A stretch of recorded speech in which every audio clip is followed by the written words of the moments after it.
وانشق البحار. بسم الله الرحمن الرحيم.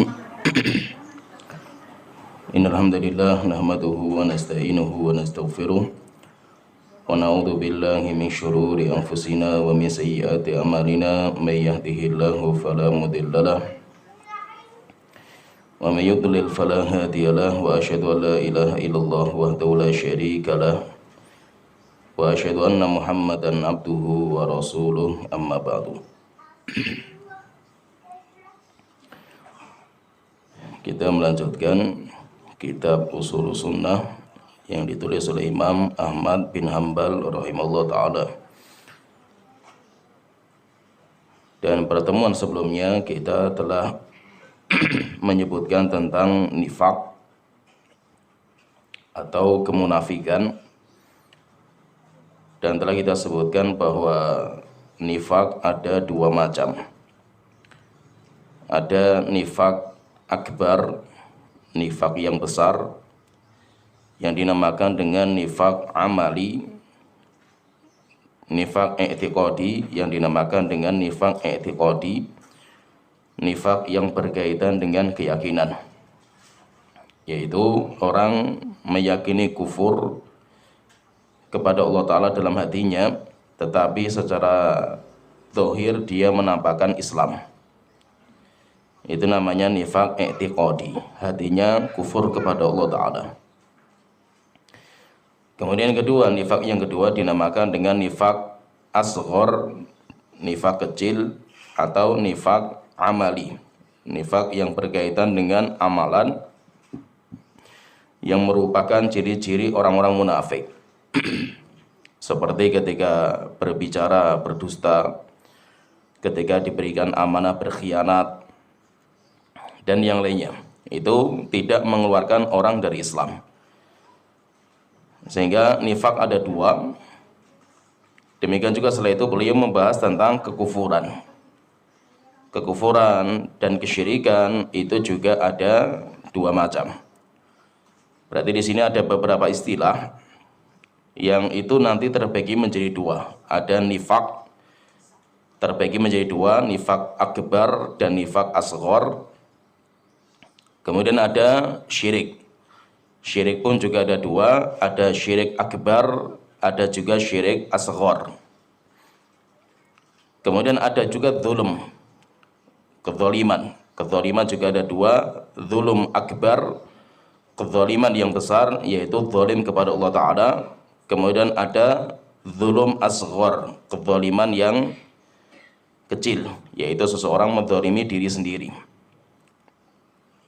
Ada juga kufur akbar dan kufur asghar. Jadi banyak sekali beberapa macam. Yang itu terbagi menjadi dua. Setelah kita sebutkan nifaq kemunafikan ada dua macam, nifaq akbar dan nifaq asghar. Kemudian syirik juga terbagi menjadi dua. Ada syirik akbar, ada syirik asghar. Syirik akbar ketika seseorang dia meragukan atau menduakan Allah.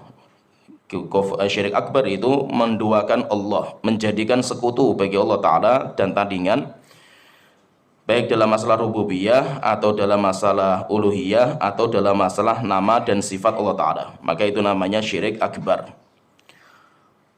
Sedangkan syirik asghar, jadi syirik pun ada yang kecil juga. Syirik itu ada yang kecil. Kalau syirik asghar itu biasanya berkaitan dengan dua perkara. Yang pertama berkaitan dengan al-qasdu, tujuan. Itu biasanya niat. Orang yang riya, ibadah tujuannya bukan untuk Allah Ta'ala. Itu syirik. Orang yang sholat dia tujuannya supaya dipuji sama orang, itu syirik. Tapi syiriknya syirik kecil. Kemudian kedua, biasanya syirik kecil itu berkaitan dengan lisan. Berkaitan dengan lisan, ucapan. Misalkan orang yang bersumpah dengan nama selain Allah Ta'ala, itu termasuk syirik kecil. Termasuk juga ucapan Masya Allah wa sya'a wa syi'ta, yaitu menyamakan antara kehebatan Allah disandingkan kehebatan Allah dan kehebatan makhluk. Contohnya misalkan kita katakan jika bukan karena orang ini, niscaya saya tidak akan sembuh. Jika karena bukan dokter ini, penyakit saya tidak akan sembuh. Itu ucapan syirik. Itu ucapan syirik. Tapi syiriknya syirik kecil. Kenapa? Karena dia menisbatkan nikmat bukan kepada Allah Ta'ala, tapi kepada sebab. Jadi syirik itu nanti ada yang besar, ada yang kecil. Kemudian kufur itu juga ada dua. Ada kufur yang akbar, mengeluarkan seseorang dari Islam. Ada juga kufur yang kecil. Kufur namanya kufur, kekafiran, kafir. Orangnya namanya kafir, tapi tidak keluar dari Islam. Nah, ini yang akan kita bahas di pembahasan kita ini di poin ke 47 yang disebutkan sama Imam Ahmad bin Hanbal. Maka beliau mengatakan di sini, wa qauluhu sallallahu alaihi wasallam, dan sabda Rasulullah sallallahu alaihi wasallam, la tarji'u ba'di kuffaran dullalan yadribu ba'duhum riqaba ba'din. Jangan kalian kembali ke belakang setelahku, yaitu setelah aku meninggal dunia. Kuffaran, dalam kondisi kalian kafir. Yadribu ba'dukum riqaba ba'din, di mana kalian, sebagian kalian memenggal leher sebagian yang lain, yaitu berperang. Seperti orang-orang kabilah-kabilah zaman dulu. Kabilah A dan kabilah B tempur, berperang, sampai akhirnya kelompok si A bisa membunuh kelompok si B, padahal sama-sama muslim, tidak dibolehkan lagi. Siapa yang berperang atau tawuran sampai akhirnya ada orang yang meninggal, maka itu kafir. Itu termasuk kafir, tapi kafir ini tidak mengeluarkan dari Islam. Wa mithlu, demikian juga seperti sabda Rasulullah, idzal taqal muslimani bi sayfihima. Jika ada dua orang muslim yang mereka berperang, mereka berkelahi dan membawa pedang, fal qatilu wal maqtulu finnar, maka orang yang membunuh dan orang yang terbunuh semuanya di neraka. Yaitu maksudnya di neraka itu tidak kekal. Wa mithlu, demikian juga seperti sabdanya Rasulullah, sibabul muslim fusuqun wa qitaluhu kufrun. Mencela orang muslim merupakan bentuk kefasikan, wa qitaluhu kufrun, dan membunuhnya dan memeranginya termasuk bentuk kekafiran. Berarti memerangi orang muslim itu merupakan amalan kekufuran, tapi tidak mengeluarkan orang dari Islam. Wa mithlu, demikian juga seperti sabda Rasulullah, man qala li akhihi ya kafir. Siapa yang menuduh saudaranya dengan mengatakan ya kafir, mengatakan wahai orang kafir, faqad ba'a bihima ahaduhuma, maka hukuman kufur ini akan jatuh kepada salah satu dari keduanya, yaitu kepada salah satu dari keduanya itu. Kalau yang dijuluki, dituduh memang kafir, maka jatuh hukuman kafir kepada yang dituduh. Tapi kalau yang dituduh tidak kafir, maka hukuman kufur jatuh kepada yang menuduh. Jadi tinggal yang menuduh atau yang menjuluki temannya itu dengan julukan kafir itu dia membawa bukti atau tidak. Wa mithlu, demikian juga seperti sabda Rasulullah, kufrun billahi tabarru min nasabin wa indaqah, merupakan bentuk kekafiran kepada Allah Ta'ala orang yang berlepas diri dari nasab, yaitu dia tidak suka dengan nasab dirinya. Wa indaqah, walaupun sekecil apapun dia tidak suka, yaitu ketidaksukaan seseorang dengan nasab dirinya. Kemudian setelah itu beliau mengatakan, saya bacakan dulu poin 48, wa nahu hadhil ahadits, dan hadis-hadis yang semisal dengan ini, mimma qad shahha wa hufidha, dari hadis-hadis yang sahih dan hadis-hadis yang terjaga. Fa inna nusallimu lahu, kami pasrah kepada dalil-dalil ini. Wa illam na'lam tafsiraha, walaupun terkadang kami tidak tahu tafsirnya. Wala natakallamu fihi, dan kami tidak sembrono berbicara di dalam hadis-hadis seperti ini. Wala nujadilu fiha, dan kami tidak mau mendebat. Wala nufassiru hadhil ahaditsa illa bimithli ma ja'at, dan kami tidak boleh menafsirkan hadis-hadis ini kecuali dengan apa yang datang. Wala narudduha illa bi ahaq minha, dan kami tidak boleh membantah kecuali jika ada dalil lain yang lebih kuat dari itu. Jadi di sini beliau menyebutkan beberapa hadis yang mana Rasulullah SAW menjuluki beberapa amalan sebagai kufur, amalan-amalan sebagai kufur, tapi Yang beliau sebutkan semuanya ini hakikatnya tidak mengeluarkan orang dari Islam dan tidak membuat orang itu kekal neraka jahanam. Sehingga hadis-hadis yang beliau bawakan ini, kata para ulama, itu berkaitan dengan kufur asghar, dinamakan dengan kufur kecil. Berarti kufur itu ada dua, yaitu sebuah amalan yang dijuluki oleh Allah atau oleh Rasulullah SAW sebagai amalan kufur, maka itu terbagi menjadi dua. Ada namanya kufur akbar, ada namanya kufur asghar. Kufur akbar, kufur yang besar. Kufur yang besar. Sedangkan kufur asghar itu kufur yang kecil. Bedanya apa? Ada 4 perbedaan di sini. Perbedaan antara kufur akbar dan kufur asghar. Yang pertama, kufur asghar, kufur akbar yukhriju min millatil Islam. Kufur akbar mengeluarkan seseorang dari agama Islam. Sehingga siapa yang mengamalkan itu, maka dia keluar dari Islam. Dia murtad dari agama. Dia keluar dari Islam. Sedangkan kufur asghar la yukhriju min millatil Islam. Kufur asghar tidak mengeluarkan seseorang dari Islam. Jadi walaupun orang itu mengamalkan amal kufur, tetapi dia itu masih muslim. Kemudian yang kedua, perbedaan yang kedua, kufur akbar sahibuhu yukhalladu finnar wa in mata alaihi. Pelakunya, yaitu orang yang mengamalkan kufur akbar, kekal di neraka jahanam.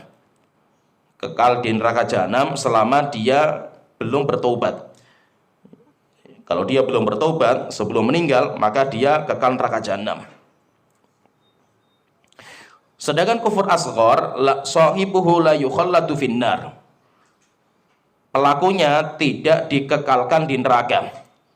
Yaitu orang itu tidak sampai kekal di neraka jahanam, walaupun tetap nanti diazab, tetapi tidak sampai kekal. Orang itu nanti akan dikeluarkan dari neraka. Kemudian yang ketiga, perbedaan yang ketiga, kufur akbar yuhbitul a'mal, membatalkan semua amal soleh dia, menghapuskan semua amal soleh yang dia kerjakan. Sehingga ketika dia berbuat kekufuran, semua amal soleh dia batal. Dari yang awal sampai yang akhir, semuanya batal semua.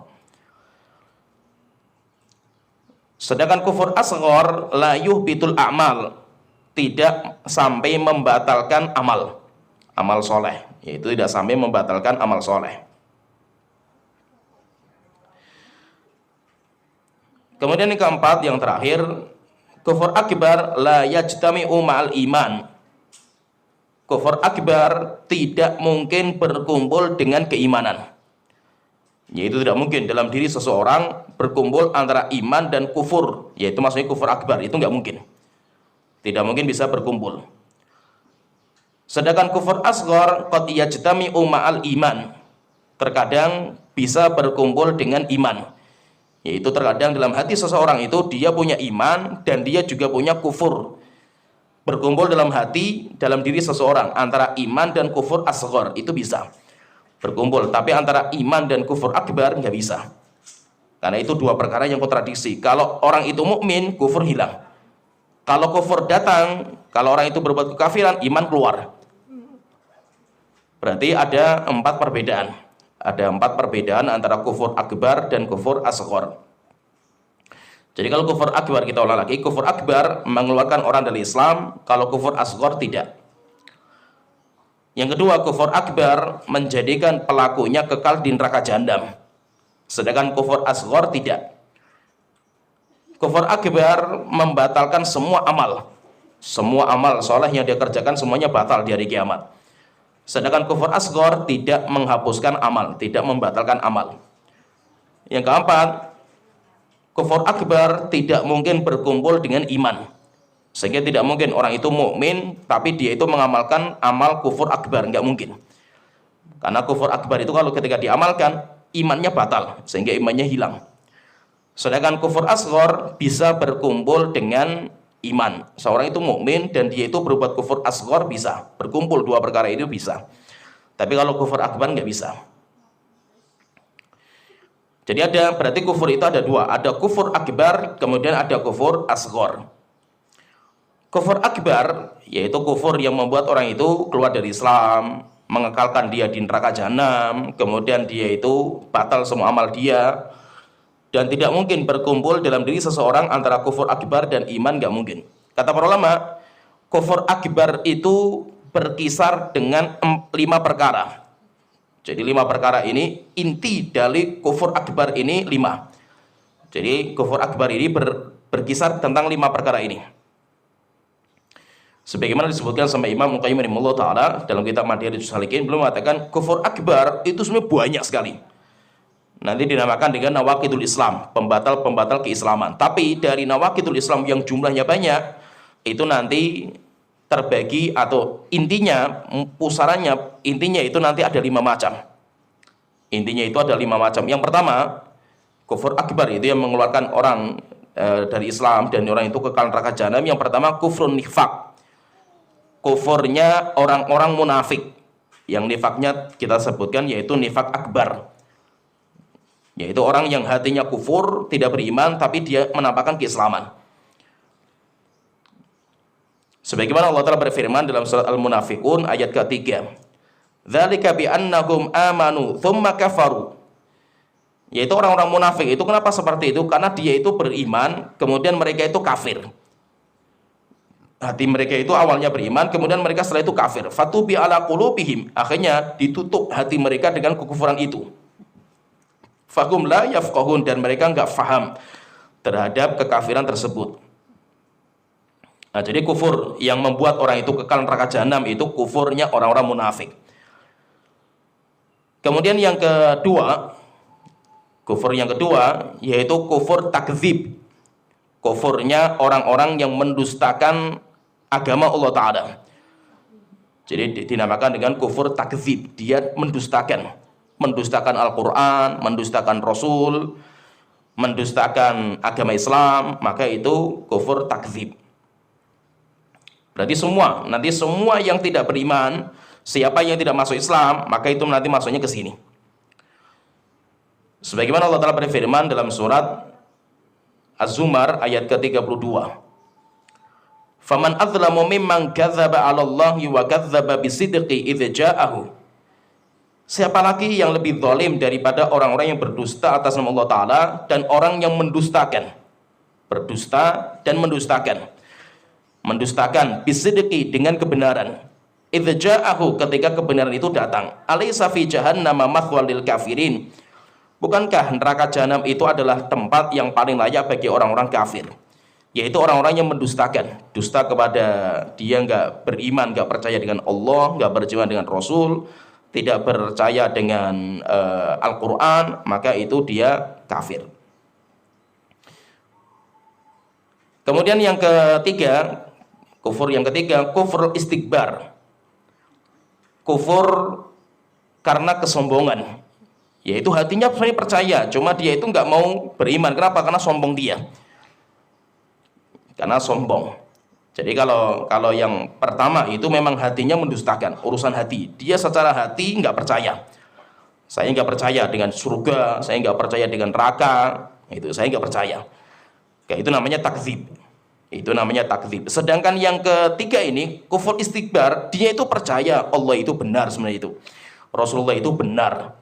Cuma karena sombongnya saya, akhirnya kecongkarkan saya yang membuat saya itu nggak beriman. Jadi kufur karena kesombongan, namanya kufur istikbar.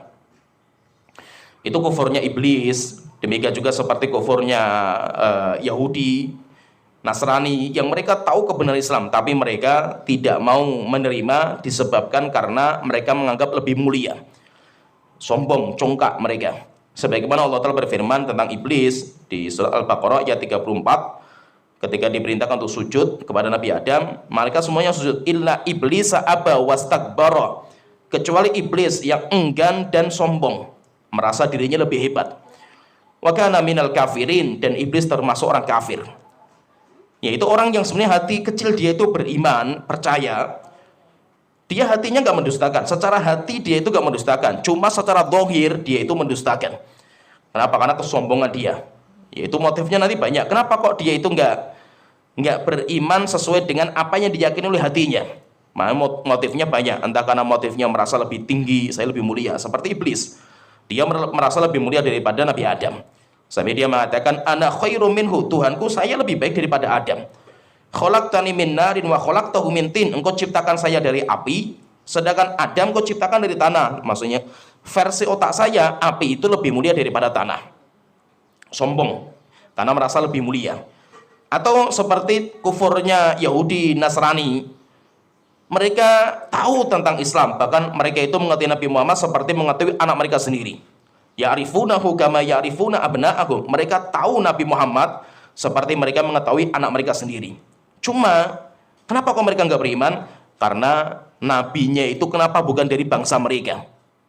Sehingga Heraklius ketika mendapatkan suratnya Rasulullah, dia mengatakan, saya pun percaya kebenaran Muhammad. Kalaupun saya berjumpa dengan dia, saya cium kakinya. Saya tahu dia itu nabi yang benar. Cuma kenapa bukan dari bangsa Romawi? Kenapa kok dari bangsa Arab gitu? Akhirnya dia tidak beriman. Seperti misalkan contohnya lagi, motifnya karena malu, takut. Seperti kufurnya Abu Thalib. Abu Thalib itu percaya sekali kalau sepupunya, kalau keponakannya itu benar. Sampai dia mengatakan, laqad alimtu bi anna dina Muhammadin, saya tahu agama Muhammad itu agama yang benar.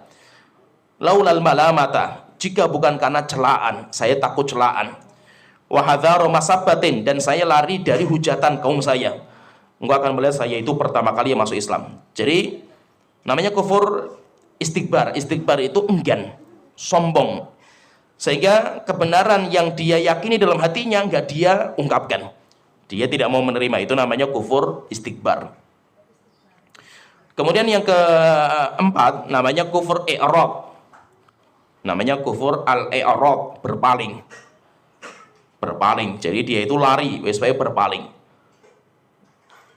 Jadi i'rad atau juhud atau i'rad yaitu orang yang berpaling, dia tidak mau sama sekali pokoknya itu. Terserah, saya enggak peduli, saya enggak mau. Seperti dalam surat Al-Ahqaf ayat ketiga, walladzina kafaru amma ungdziru mu'ridun. Sedangkan orang-orang kafir terhadap apa yang diperingatkan kepada mereka, mereka berpaling. Mereka enggak, maksudnya mereka itu berpaling dari semua peringatan Allah Ta'ala.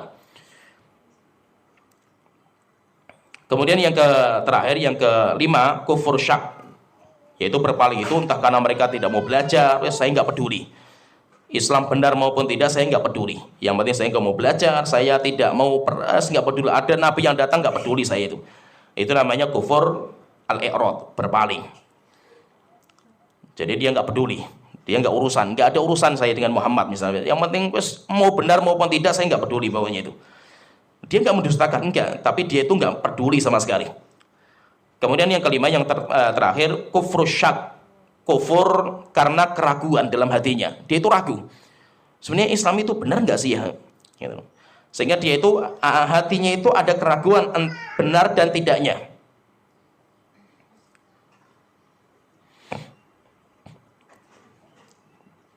Seperti misalkan orang yang ragu tentang surga dan neraka misalkan. Surga dan neraka itu ada enggak ya? Atau azab kubur misalkan, azab kubur itu ada enggak ya? Dia itu muslim, cuma ya kayak orang-orang liberal lah gitu. Dia itu masih punya keraguan. Sampai ada di antara tokohnya liberal itu mengatakan, saya sudah 40 hari saya nggak sholat. Kenapa saya masih ragu? Allah itu ada nggak sih sebenarnya itu? Padahal dia muslim gitu loh. Tapi dia itu ada keraguan tentang ya Allah, keraguan tentang surga neraka. Maka orang seperti ini, orang itu kafir. Sebagaimana Allah telah berfirman tentang surat Kahfi ayat 35 sampai 37. Yang menggambarkan orang ketika dia punya kebun, bangga dengan kebunnya. Setelah itu dia mengatakan, wama adzunnu sa'ata qa'imatan. Saya mengira hari kiamat itu nggak mungkin terjadi. Yaitu apa? Mengira itu kan berarti prasangka dan praduga, yaitu keraguan. Apakah hari kiamat itu ada atau tidak itu? Saya pun ragu juga itu. Akhirnya apa? Orang seperti ini kafir. Orang seperti ini kafir. Karena iman itu harus yakin. Tidak ada sedikit keraguan. Kalau ada sedikit keraguan, maka orang itu kafir. Nah, berarti kata Imam Qayyim itu, semua kekufuran itu nanti muaranya pada 5 perkara ini. Kekufuran itu muaranya ke 5 ini. Kalau yang pertama kufur nifak. Nifak itu hatinya kafir, tapi dia menampakkan Islam secara pura-pura. Tujuannya apa? Banyak nanti motifnya. Kenapa kok dia itu menampakkan Islam padahal hatinya kafir, itu nanti motifnya banyak. Yang kedua, kufur takdzib. Orang datang kebenaran, setelah itu didustakan. Ya, saya nggak percaya. Didustakan secara terang-terangan. Dia mengingkari kebenaran yang datang pada dia. Kemudian ketiga, kufur istikbar. Kufur sombong dan enggan. Yaitu kalau mendustakan tadi itu memang hatinya dia nggak percaya. Hatinya dia nggak percaya. Dan dia secara zahir dia menampakkan ketidakpercayaan dia. Kalau yang istikbar yang ketiga, dia secara hati percaya dia itu. Cuma yang ditampakkan dia itu enggan secara luarannya, tapi hatinya dia itu percaya. Kemudian yang keempat, kufur i'rad, orang yang kufurnya itu karena dia berpaling, enggak peduli, enggan sama sekali, dia itu enggak mau sama sekali. Kemudian yang mau benar maupun tidak, saya yang penting enggak mau. Yang penting saya tidak mau masuk Islam. Mau benar Islam maupun tidak, saya nggak mau, yang penting itu. Itu namanya orang yang i'rad seperti ini. Orang yang dia itu berpaling atau dia itu enggan. Kemudian yang terakhir yaitu kufur ragu. Orang-orang yang ragu tentang hari kiamat, ragu tentang Allah, ragu tentang kebenaran Rasul, maka itu namanya kufur akbar. Lah kufur-kufur ini sebagaimana tadi kita sebutkan, kufur-kufur seperti ini mengeluarkan dari Islam, membuat orang itu kekal di neraka jahanam, kemudian semua amal dia batal semua.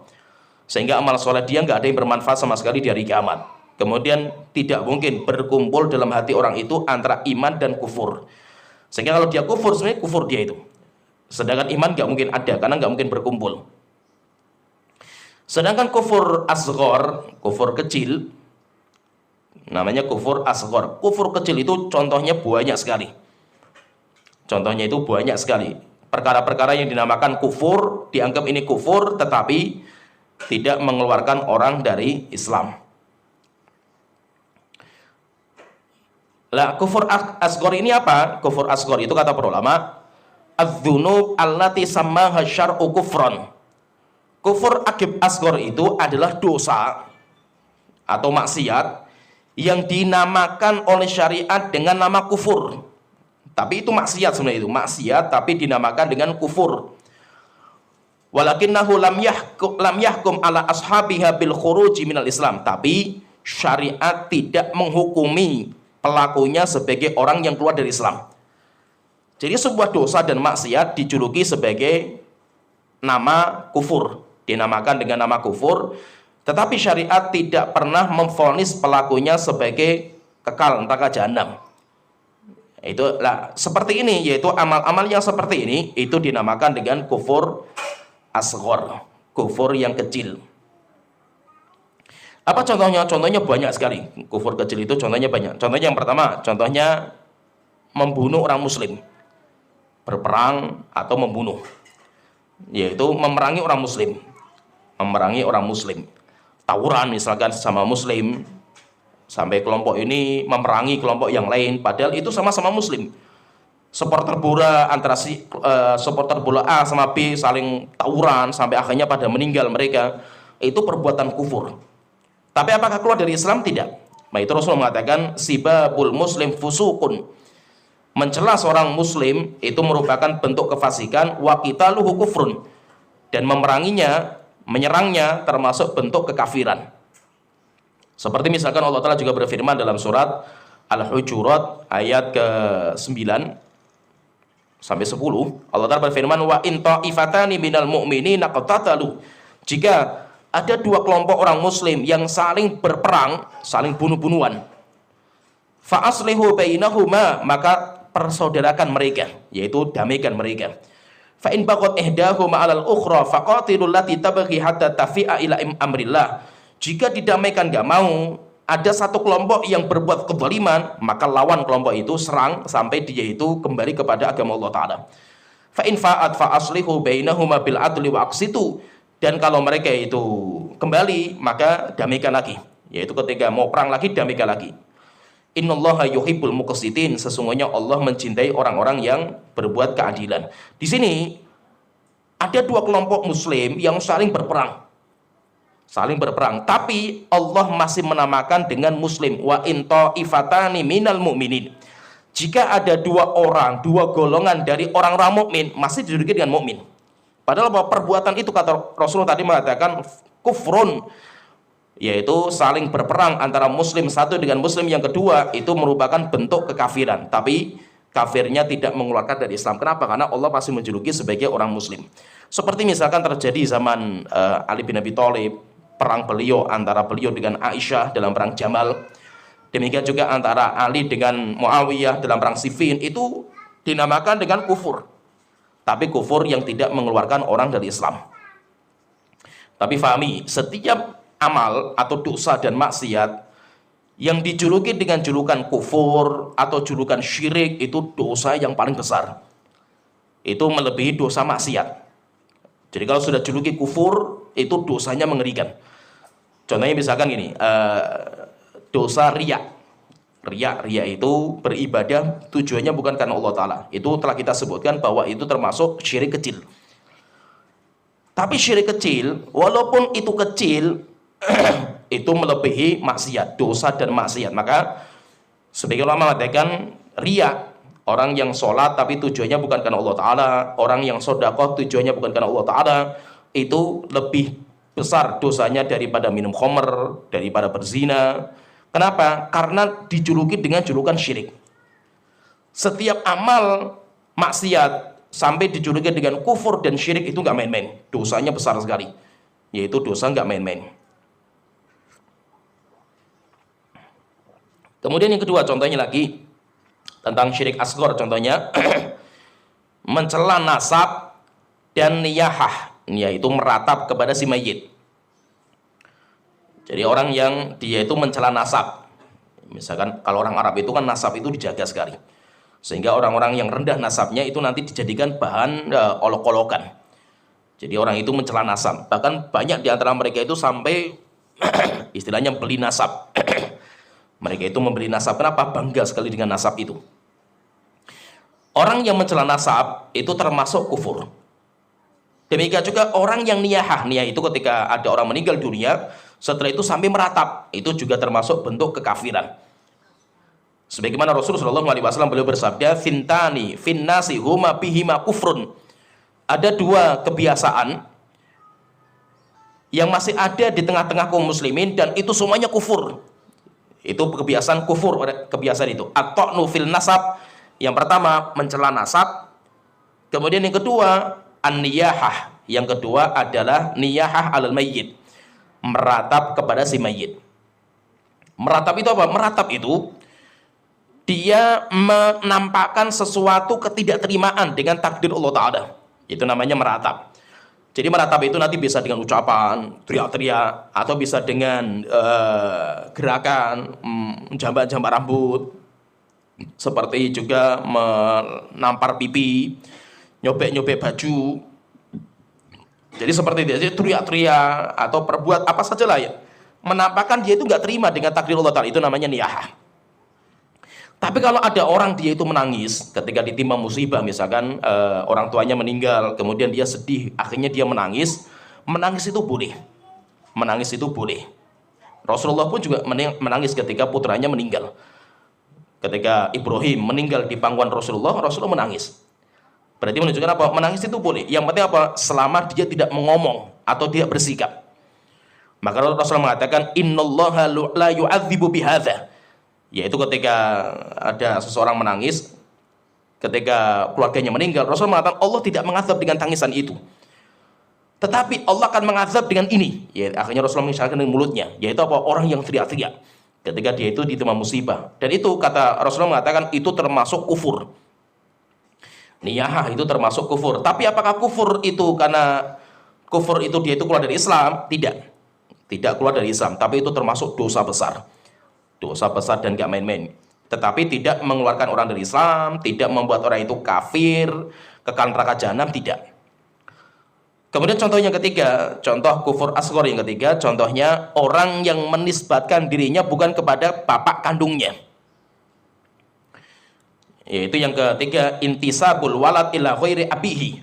Orang yang menisbatkan bukan kepada bapak kandung. Contohnya misalkan yang sering gitu, termasuk juga anak angkat. Anak angkat, boleh nggak orang itu mengangkat anak? Boleh, silahkan, boleh. Tetapi jangan sampai menisbatkan anak angkat kepada bapak angkat dalam nasab. Bin, nah itu tidak dibolehkan. Tidak dibolehkan. Tapi kalau mengangkat nasab boleh, tetapi tetap nasabnya dikembalikan kepada orang tua aslinya. Nah itu Allah Ta'ala mengatakan ud'uhum li'abaihim, panggillah anak-anak angkat dengan orang tua mereka sendiri, yaitu orang tua asli. Walaupun dulu itu pernah dibolehkan.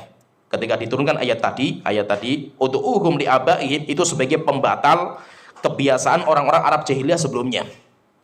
Jadi kalau orang Arab jahiliyah itu zaman dulu, orang kalau mengangkat anak, maka anak itu dinasabkan kepada orang tua angkat. Seperti misalkan Nabi Muhammad juga punya anak angkat. Budak sebenarnya, budak karena baik, akhirnya diangkat sebagai anak. Namanya Zaid, sehingga dulu namanya Zaid bin Muhammad. Setelah itu dibatalkan sama Allah Ta'ala sehingga tidak dibolehkan. Maka orang dia menisbatkan kepada bukan orang tuanya itu.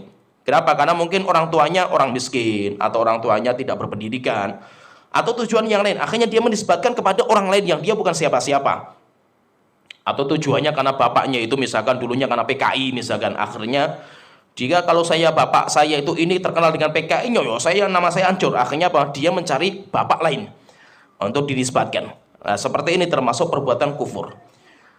Rasulullah SAW mengatakan la targhabu an abaikum, kalian jangan membenci bapak kalian. Faman raghiba an abihi fahuwa kufrun, fahuwa kafar. Siapa yang membenci penisbatan kepada bapaknya, maka dia kafir. Nah, jadi tidak boleh orang itu menisbatkan diri kepada orang lain, tidak dibolehkan karena benci kepada orang tua itu, atau dia itu membuat nasab sendiri. Itu juga dusta, tidak dibolehkan. Itu nanti biasanya seringnya itu anak-anak zina. Anak-anak zina itu sering nanti dinisbatkan kepada orang tua atau bapak. Padahal anak zina itu dia tidak punya bapak. Anak zina itu dia nisbatnya kepada ibunya. Dia tidak punya bapak. Dan yang jadi masalah itu apa? Karena takut nanti anak ini kasihan ketika dewasanya, akhirnya secara nasab anak ini bin ini dibinkan gitu kepada seseorang. Nah ini bahaya, ini termasuk dosa besar, nggak main-main. Karena dia telah berdusta masalah nasab. Dan bahayanya itu kalau sampai nanti berkaitan dengan pernikahan. Berkaitan dengan masalah pernikahan. Kalau seandainya bapak yang dianggap sebagai bapak kandung, padahal bukankah bapak kandung, nanti menjadi wali dalam pernikahan, maka batal, pernikahannya batal, sehingga pernikahannya tidak sah. Dan pernikahannya dianggap sebagai perbuatan zina. Sehingga itu kasihan, gak main. Memang itu kalau orang bertanya kok kasihan sekali ya anak zina, padahal kan yang berdosa kan bapaknya dan ibunya, bukan anaknya kan itu. Maka kita katakan memang terkadang dosa yang menanggung akibat dari perbuatan dosa itu bukan hanya pelakunya saja. Orang yang berkaitan dengan dosa atau sekitar dosa itu akan menanggung semua. Contohnya misalkan ini, terjadinya musibah alam, gempa bumi, banjir, gunung meletus, sampai akhirnya satu kampung semuanya mati misalkan. Apakah semua itu pelaku dosa dan maksiat? Enggak. Pelaku dosa itu ada banyak mungkin, tapi ada orang soleh di antara mereka. Tapi ketika datang musibah, maka semuanya dihabisi sama musibah alam itu. Musibah alam tidak datang dipisah-pisah, ini yang berbuat dosa, ini yang tidak. Enggak, semuanya kena semua. Demikian juga termasuk zina. Perbuatan zina yang berbuat kan cuma dia berdua, tapi anaknya menanggung, orang tuanya yang menanggung, bahkan masyarakat ikut menanggung. Ketika Allah mendatangkan azab, masyarakatnya terkadang menanggung semuanya. Datang banjir, datang musibah alam, semuanya menanggung akibat perbuatan dosa. Walaupun yang berbuat dosa nggak banyak. Nah itu kita katakan anaknya itu nggak berbuat dosa anaknya, tapi anaknya itu dia ikut menanggung akibat dosa dari bapaknya. Dan anaknya nggak berbuat dosa, sehingga tidak ada namanya dosa turunan dalam agama kita, itu nggak ada dosa turunan, itu tidak ada. Tapi yang ada itu tanggungan dosa. Seperti Nabi Adam yang berbuat dosa karena Nabi Adam makan buah di surga yang dilarang, tapi kan kita semuanya ikut menanggung. Gara-gara Nabi Adam makan buah di surga yang dilarang sama Allah Ta'ala, akhirnya diturunkan ke bumi. Kita yang nggak tahu apa-apa, tinggal tiba-tiba kita itu lahirnya di bumi, negeri yang penuh dengan rasa lelah dan letih seperti ini. Itu kan dosanya bapak kita yang berbuat dosa. Nah itu Nabi Adam, tapi kita semuanya ikut menanggung. Jadi kalau tanggungan dosa itu terkadang yang menanggung banyak orang. Tapi kalau dosanya wala taziru waziratu wizra ukhra. Tidak mungkin dosa ditimpakan kepada orang lain. Tetap yang menanggung dosanya ya orang itu. Tapi akibat hukuman dari perbuatan dosa itu terkadang yang menanggung banyak orang. Sampai nanti para ulama itu membahas ya tentang anak zina. Bagaimana kalau seandainya ini ada anak zina, seorang wanita misalkan, kita dipilihkan dengan sebuah pilihan antara menikah dengan anak zina dengan anak, yaitu yang anak itu anak normal itu, yaitu dia itu punya ayah dan ibu. Ini mana yang harus kita pilih? Mungkin anak zinanya sudah bertobat, dia sudah bagus lah itu. Sudah bagus lah anak zina itu. Tapi dia itu anak zina. Walaupun wanita solihah gitu. Pilihan yang kedua, wanita yang dia itu yang mungkin gak terlalu bagus dengan dia, cuma dia itu anak normal gitu, punya ayah dan ibu. Mana yang dipilih kata para ulama? Dipilih yang anak normal, bukan anak zina. Kenapa seperti itu? Kata para ulama, karena perbuatan zina itu akan menagih. Perbuatan zina itu akan menagih. Walaupun orang itu baik, tapi perbuatan zina itu menagih. Sehingga perbuatan zina itu kayak utang. Kayak utang. Sehingga kalau ada orang tua zina sampai punya anak, walaupun anak itu orang hebat, orang luar biasa lah itu, tapi dia itu mudah sekali untuk jatuh dalam perzinahan yang sama. Kenapa? Karena tagihan dari orang tuanya. Sehingga perbuatan zina itu nggak main-main. Dosanya itu panjang akibatnya itu nggak main-main itu. Makanya kalau orang-orang mengatakan kasihan sekali anak zina itu. Maka kita katakan ya itu ujian dari Allah Ta'ala. Itu ujian dari Allah Ta'ala ketika ditimpa musibah seperti itu. Kalau dia sabar dengan seperti itu ya pahalanya besar. Tetapi tetap namanya akibat dosa, hukuman terhadap dosa itu terkadang harus dijalankan. Walaupun orang itu sudah bertobat kepada Allah Ta'ala. Orang berzina, dia sudah bertobat. Tapi sampai di pengadilan sudah, beritanya sudah sampai pengadilan. Orang itu harus dirajam. Tobatnya nggak ada manfaatnya. Kenapa? Karena untuk menjaga yang lainnya. Kemudian yang keempat, contoh yang keempat, kufur yang keempat, ingkarnya istri dengan kebaikan suami. Ini termasuk kufur juga. Yaitu seseorang yang melupakan kebaikan orang lain. Dan yang terbaik itu kebaikan suami kepada istrinya. Yaitu siapa yang mengingkari kebaikan suami, maka dia itu kufur. Maka itu Rasulullah mengatakan, saya melihat kalian itu, wanita itu penghuni neraka yang paling banyak. Karena kufurnya kalian. Akhirnya wanita datang, ya Rasulullah, apakah kami itu kufur kepada Allah Ta'ala? Bukan. Tapi kalian itu kufur akan kenikmatan. Kufur akan kenikmatan suaminya. Maka Rasulullah mengatakan, uri itu nar. Saya melihat, kata Abdullah bin Abbas, Rasulullah bersabda, saya melihat neraka. Fa'idha aktsaru ahlihan nisa. Dan saya dapatkan penghuni neraka yang terbanyak itu adalah wanita. Yakfurna, karena mereka itu kufur. Akhirnya Rasulullah ditanya, ayakfurna billah ya Rasulullah, apakah mereka itu kufur kepada Allah Ta'ala? Maka Rasulullah mengatakan, tidak. Tidak. Yakfurnal ashir, tapi mereka itu kufur dengan kebaikan suami. Wa yakfurnal ihsan, dan dia itu kufur dengan ya nafkah yang diberikan sama suaminya. Lau ahsanta ila ihdahunna dahra. Kemudian Rasulullah mengatakan, dan itu karakter wanita seperti itu. Jika kamu berbuat baik kepada wanita sampai puluhan tahun, yaitu puluhan tahun, thumma ra'at minka syai'an, satu kali kamu berbuat salah, salah semua, seakan-akan kebaikan nggak ada. Nggak tahu ibu-ibu kayak gitu juga nggak itu? Ya. Qalat ma ra'aitu minka khairan qattu, sampai akhirnya istrinya mengatakan, kok kamu itu nggak ada kebaikan sama sekali suaminya itu. Padahal apa? Selama puluhan tahun nikah itu terus bagaimana gitu. Kenapa? Sedikit salah langsung habis kebaikan suami itu. Nah, itu termasuk kufur kepada Allah Ta'ala di sini. Yaitu bukan kafir, itu bukan kafir, bukan. Tapi dia itu kufur terhadap kebaikan suami. Termasuk juga, yaitu kufur juga, bukan hanya kufur kepada kebaikan suami, istri kepada suami, bukan. Tapi juga dia itu, jadi termasuk kufur itu juga termasuk kufur kepada nikmat Allah Ta'ala. Misalkan kalau istri kepada suaminya, atau kita mendapatkan nikmat dari Allah Ta'ala, kemudian kita itu tidak bersyukur kepada Allah Ta'ala, kita nggak bersyukur akan kebaikan, itu juga termasuk kufur. Oleh itu Allah Ta'ala berfirman dalam surat Ibrahim ayat ke-7, wa id ta'adzana rabbukum la in syakartum la azidannakum wa la in kafartum inna adzabi lasyadid. Kalau seandainya kalian bersyukur, akan kami tambahkan kenikmatan. Tapi kalau kalian kufur, sesungguhnya azabku pedih. Kufur di sini maksudnya itu bukan kufur kepada Allah Ta'ala, bukan. Tapi kufur itu kufur terhadap nikmat yang Allah Ta'ala berikan kepada kita. Kemudian di antara juga yang dinamakan kufur asghar juga, yaitu al-hukmu bi ghairi ma anzalallah, berhukum dengan selain hukum Allah Ta'ala. Ini masalah penting sebenarnya, masalah ini karena membuat rumit di zaman sekarang ini. Yaitu misalkan ini, ada orang yang dia itu berhukum dengan hukum selain Allah Ta'ala, seperti ya pemerintah lah. Sebenarnya bukan hanya pemerintah, kemudian pengadilan, demikian juga kita sebagai seorang suami, kita menghukum tentang keluarga kita bukan dengan hukum Allah, itu masuk kepada siapa yang berhukum dengan bukan hukum selain Allah Ta'ala, maka dia itu kafir. Allah Ta'ala berfirman di dalam Al-Quran, di dalam surat Al-Maidah.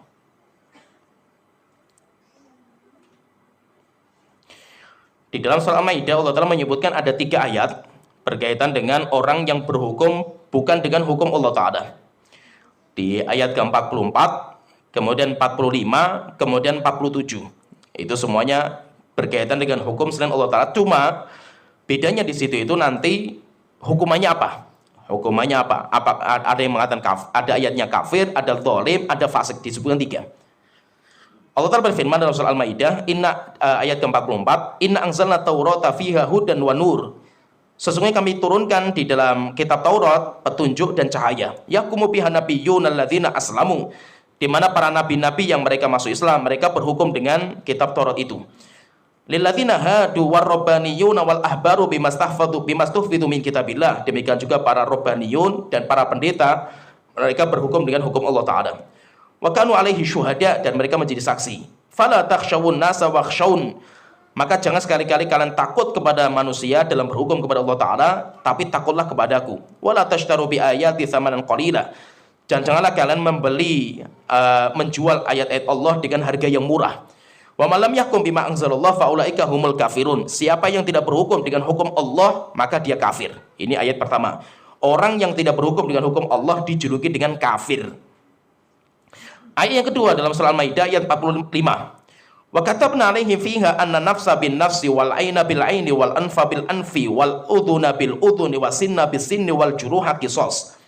Allah telah menetapkan kepada orang-orang Bani Israel tentang hukum kisos, yaitu apa? Orang yang melukai nyawa seseorang, jiwa seseorang, maka dibalas dengan sama.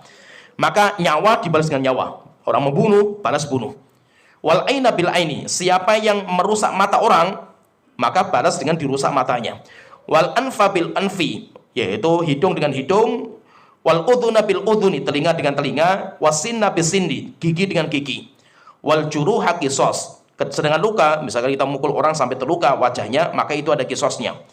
Faman tasaddaqa bihi fahuwa kafaratullah, siapa yang dia itu mengampuni, memaafkan, maka itu sebagai penghapus dosa-dosa dia. Wa man lam yakum bima anzalallah faulaika humudz zalimun, siapa yang tidak berhukum dengan hukum Allah, maka dia zalim. Ini julukan yang kedua. Siapa yang tidak berhukum dengan hukum Allah, maka dia julukannya zalim. Kemudian yang ketiga dalam surah Al-Maidah ayat 47.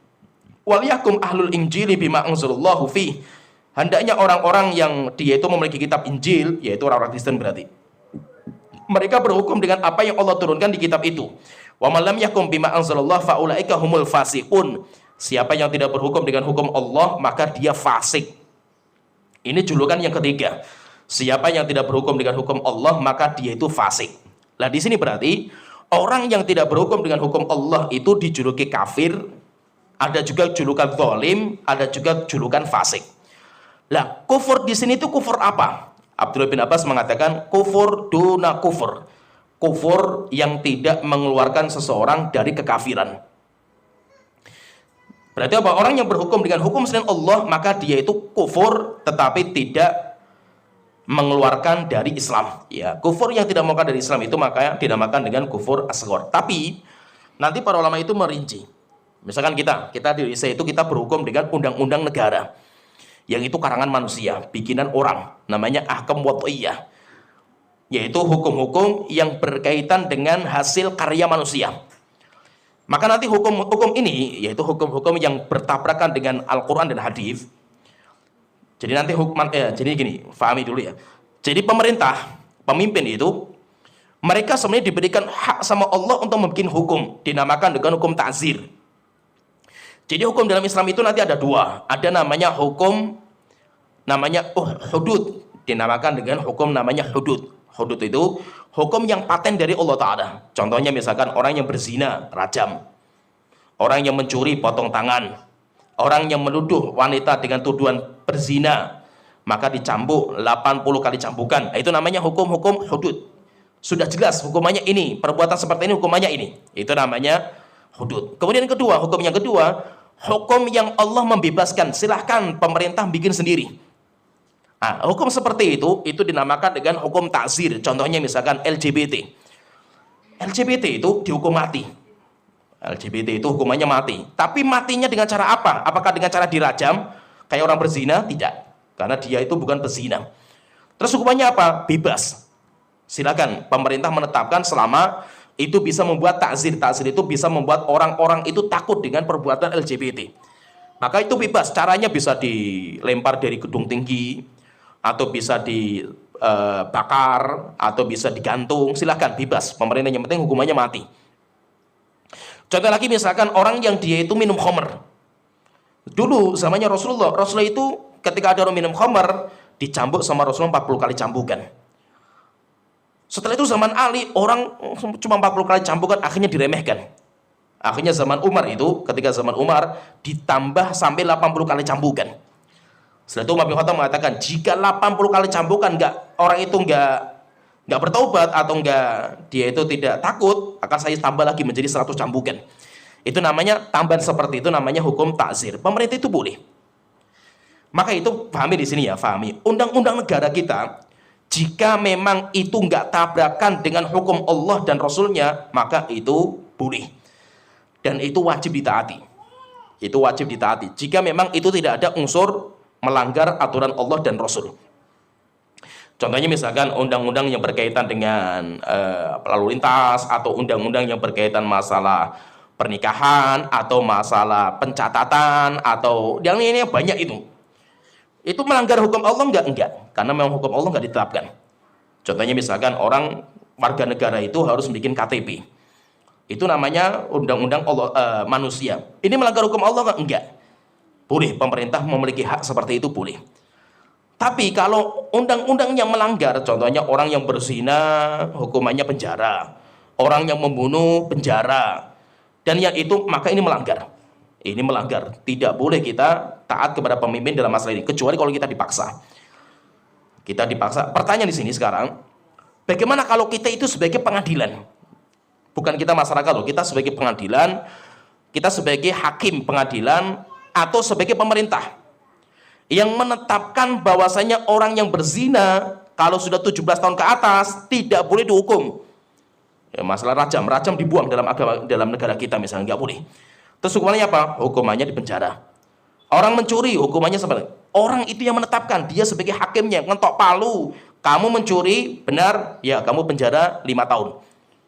Nah ini kan jadi masalah ini. Kenapa? Karena dalam masalah pencurian agama kita potong tangan.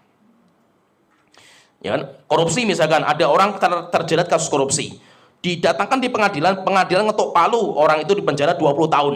Ini jadi masalah ini. Jadi masalahnya kenapa? Karena dia melanggar aturan Allah Ta'ala. Namanya orang korupsi itu potong tangan. Karena dia itu telah mencuri, potong tangan dia ini. Nah, akhirnya pengadilan itu memutuskan seperti itu. Pertanyaan di sini, orang itu kafir nggak? Ini pengadilan, hakim yang memutuskan orang yang berzina itu di penjara, kemudian orang yang mencuri di penjara, orang yang membunuh di penjara, ini hukumnya kafir enggak ini? Kalau kita baca di sini kan faulaika humul kafirun, faulaika mudzalimun, faulaikumul fasikun, judul ketiga. Kan dia itu berhukum dengan bukan hukum selain Allah Ta'ala. Kalau kita kan enggak, kita masyarakat kan gitu. Tapi kalau hakim pengadilan, demikian juga pemerintah, apalagi yang duduk di MPR, DPR, itu enggak main-main, karena mereka yang bikin undang-undang. Mereka yang bikin undang-undang itu bahaya. Kalau terus bagaimana hukumnya mereka itu? Maka nanti para ulama merinci. Jika dia meyakini sampai ada tingkatan keyakinan kalau undang-undang negara lebih baik atau sama atau boleh. Jadi ini sampai ada keyakinan tiga ini. Mengatakan misalkan undang-undang negara lebih baik daripada Al-Quran dan Sunnah, kafir orang itu. Kafirnya karena keyakinan. Atau dia mengatakan undang-undang ini, undang-undang negara sama dengan undang-undang Islam, sama saja. Ini juga hukumnya kufur. Atau dia meyakini boleh orang itu merubah-rubah undang-undang Allah Ta'ala, karena kita itu punya negara sendiri. Itu juga kafir orang seperti ini. Ini pertama, yaitu kondisi yang pertama, orang itu kafir, keluar dari Islam. Yaitu seperti hakim, DPR, MPR, yang bikin undang-undang, dan dia meyakini seperti itu, maka dia itu bisa kafir. Kemudian yang kedua, kalau dia masih meyakini bahwasanya undang-undang itu yang terbaik itu undang-undang Allah, undang-undang Rasul itu yang terbaik, dan saya juga tidak meyakini kalau saya itu boleh merubah hukum-hukum Allah Ta'ala, saya meyakini saya itu salah, tapi saya itu pengen jabatan, saya pengen harta, sehingga bahwa saya itu dulu di pemerintahan, MPR, DPR, atau saya itu jadi hakim pengadilan yang memutuskan hukum, saya itu karena saya itu gila jabatan, atau saya itu pengen harta. Dan saya meyakini saya itu salah sebenarnya itu. Saya itu nggak meyakini saya itu hukum saya itu benar, enggak. Saya itu salah. Terus apa hukumnya seperti ini? Kalau seperti ini dijuluki dengan orang yang fasik, orang-orang yang pelaku dosa dan maksiat, tapi dia nggak sampai kufur. Orang itu tidak sampai kufur. Yang ketiga, kondisi yang ketiga, kalau dia itu menjadi pemimpin karena tujuannya itu pengen yaitu korupsi lah, tujuannya pengen korupsi. Korupsi kan menzalimi orang lain, masyarakat lah itu. Jadi pengen korupsi, atau karena dia itu pengen menzalimi orang lain, maka kalau seperti ini dijuluki dengan orang zalim. Sehingga ayatnya itu kan ada 3, faulaika humul kafirun, faulaika humul zalimun, faulaika humul fasikun. Dan itu beda-beda kondisinya, tergantung hakimnya kayak apa, demikian juga tergantung undang-undangnya kayak apa, orangnya itu kayak apa, dia motifnya apa ketika berhukum dengan hukum selain Allah ini, motifnya apa. Kalau dia itu motifnya, kita itu lebih baik lah hukum kita daripada hukum Allah Ta'ala, kafir orang seperti itu. Sehingga orang-orang liberal yang mengatakan seperti itu kufur, mengatakan bahwasanya hukum Islam itu sudah nggak relevan di zaman kita. Itu zamannya padang pasir, zaman onta dan kuda. Sekarang sudah zaman modern, sehingga hukum Allah sudah nggak layak diterapkan di zaman kita. Orang itu kufur, orang seperti itu kafir, keluar dari Islam. Ya. Tapi kalau ada orang dia itu duduk pengadilan, dia itu tahu saya itu zalim ini sebenarnya, saya nggak boleh seperti ini. Cuma ya saya pingin duit, saya pingin jabatan. Nah, maka seperti ini fasik, pelaku dosa dan maksiat. Kemudian ketiga, dia itu duduk situ karena dia itu pengen mengeruk harta masyarakat dengan cara korupsi. Korupsi zalim. Dan zalimnya nggak main-main itu. Korupsi itu zalim kepada semua penduduk negeri. Sehingga orang yang korupsi dosanya nggak main-main. Dia nanti urusan hari kiamatnya itu berat. Korupsi itu, sampai Rasulullah mengatakan apa? Orang yang korupsi tidak akan masuk surga walaupun yang dikorupsi cuma tali sandal, atau yang dikorupsi itu cuma jarum. Kenapa? Karena dia telah menzalimi kepada semua negara. Maka dia nanti dari kiamat harus minta kepada semua orang Indonesia yang tinggal di Indonesia itu. Beda kalau saya itu menzalimi seseorang, misalkan saya zalimi, saya rampas hartanya, maka saya urusannya sama si A.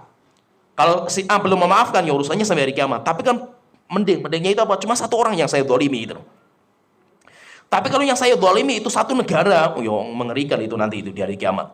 Kenapa? Karena kalau seandainya ada orang korupsi misalkan masa jalan lah, yang sering kita rasakan kan jalan aspal. Jalan aspal dikorupsi, sehingga bangunan jalan aspalnya seperti itu, berantakan. Walaupun kan biayanya mahal kan itu. Anggarannya besar, tapi hasilnya seperti itu. Akhirnya kita yang naik di situ kan kita terzalimi kan itu. Jalan aspalnya rusak, kemudian kita di situ terkadang jatuh, kita itu apalagi musim hujan seperti ini kan gitu. Berarti apa? Kita itu sebagai masyarakat kita itu akhirnya kan kita terzalimi gitu.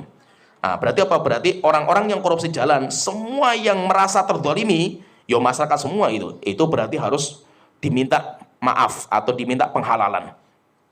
Jadi nggak main-main, itu korupsi itu mengerikan.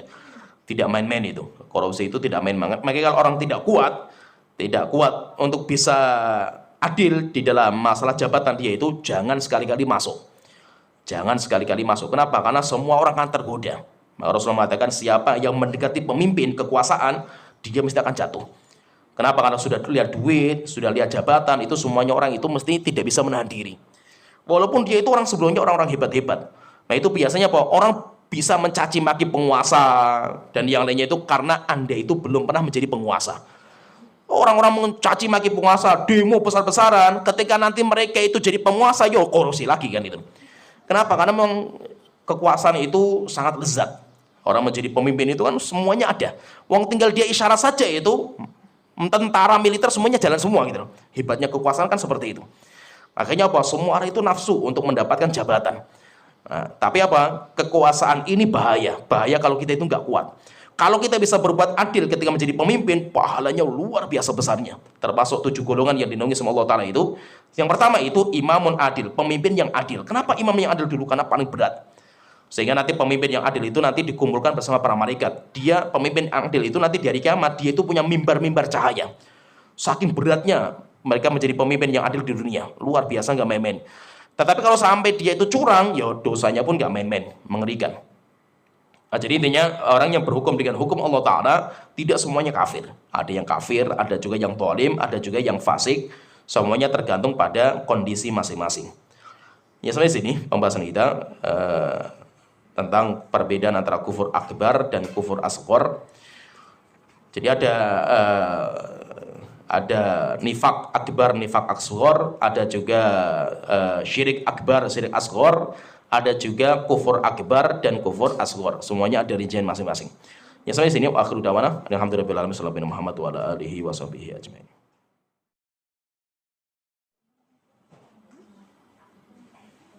Yep, mana?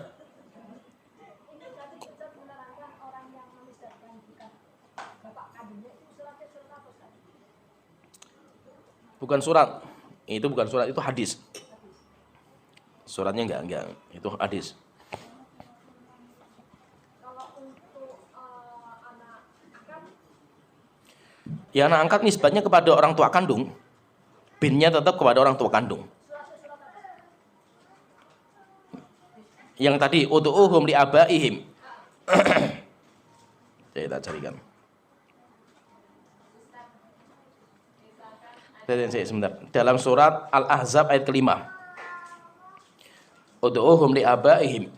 Panggillah anak-anak angkat itu dengan orang tua mereka. Ya gimana?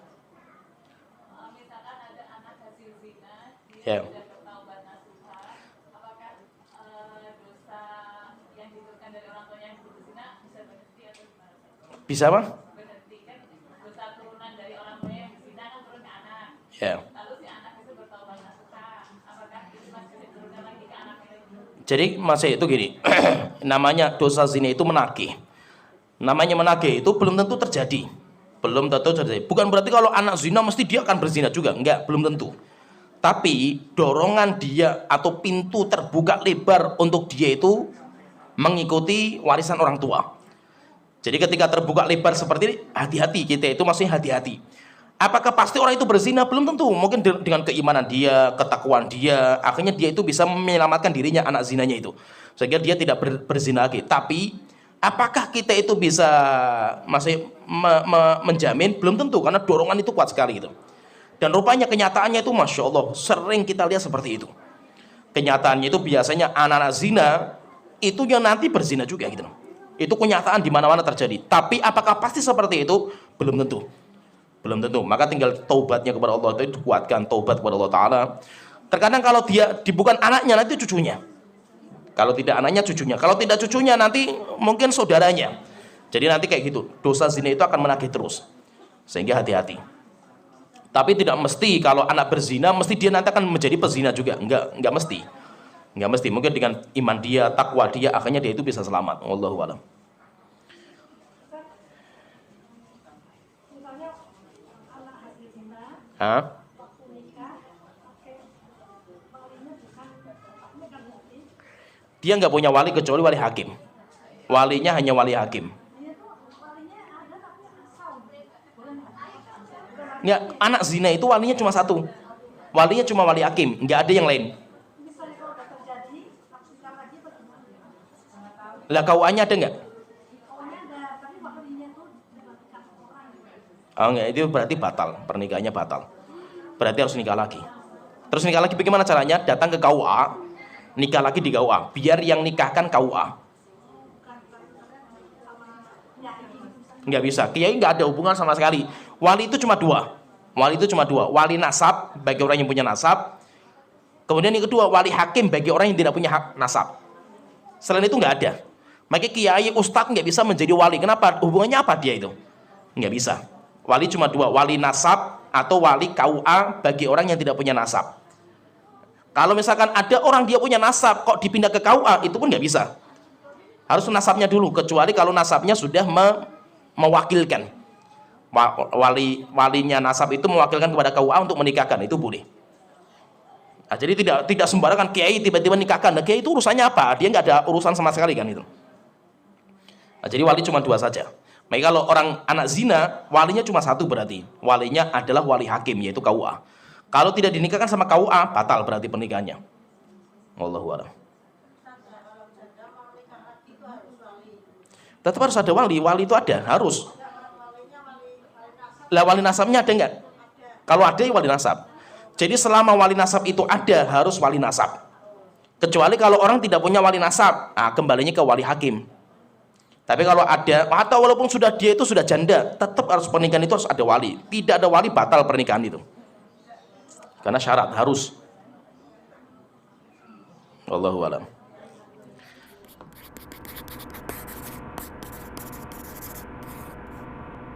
Donasi dakwah multimedia Nida Salam. Berikan donasi terbaik Anda untuk dakwah dan pendidikan Islam.